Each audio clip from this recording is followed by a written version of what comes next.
Engineering technology and consulting এ আপনাকে স্বাগতম। Sheet pile এক ধরনের লম্বা, পাতলা কিন্তু মজবুত নির্মাণ উপকরণ যা সাধারণত মাটি বা পানির চাপ ধরে রাখার জন্য ব্যবহার করা হয়। শীট পাইল মূলত স্টিল, কংক্রিট বা কাঠের হয়ে থাকে।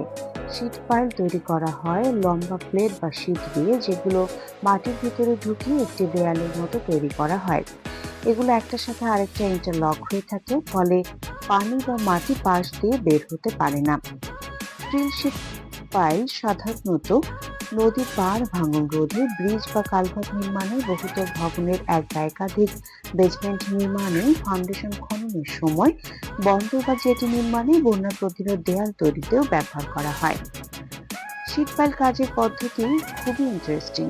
বড় মেশিন পাইল ড্রাইভার বা হাইড্রোলিক হ্যামার দিয়ে শীট পাইল গুলো মাটির মধ্যে ঢোকানো হয়। এগুলো মাটির গভীরে গিয়ে শক্তভাবে বসে যায়। প্রতিটি শীট পাইলের পাশে বিশেষ ইন্টারলক বা জয়েন্ট থাকে। একটার সাথে আরেকটা জুড়ে একটি টানা দেয়াল তৈরি করা হয়। মাটির চাপ বা পানির চাপ এই দেয়ালের উপরে পড়ে। শীট পাইল সেই চাপ ধরে রাখে এবং পাশের মাটি ভেঙে পড়তে দেয় না। ইন্টারলকিং সিস্টেম থাকার কারণে পানি সহজে ভিতরে ঢুকতে পারে না, তাই এটি জলরোধী ব্যারিয়ার হিসেবে কাজ করে।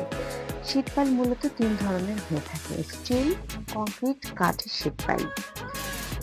স্টিল শীট পাইলের সুবিধা হলো এটি দ্রুত ইনস্টল করা যায়, পুনরায় ব্যবহার করা যায়, পানি ও মাটি দুটো আটকাতে পারে, কম জায়গায় কাজ করা যায়। অসুবিধা হলো মেশিন ছাড়া বসানো কঠিন, শব্দ ও কম্পন হয়, কিন্তু খরচ একটু বেশি হতে পারে। এমন সুন্দর সুন্দর কনস্ট্রাকশন টিপস পেতে কমেন্ট করুন এবং নিরাপদ ভবন নির্মাণের জন্য কমেন্ট বক্সের লিংকে ক্লিক করুন।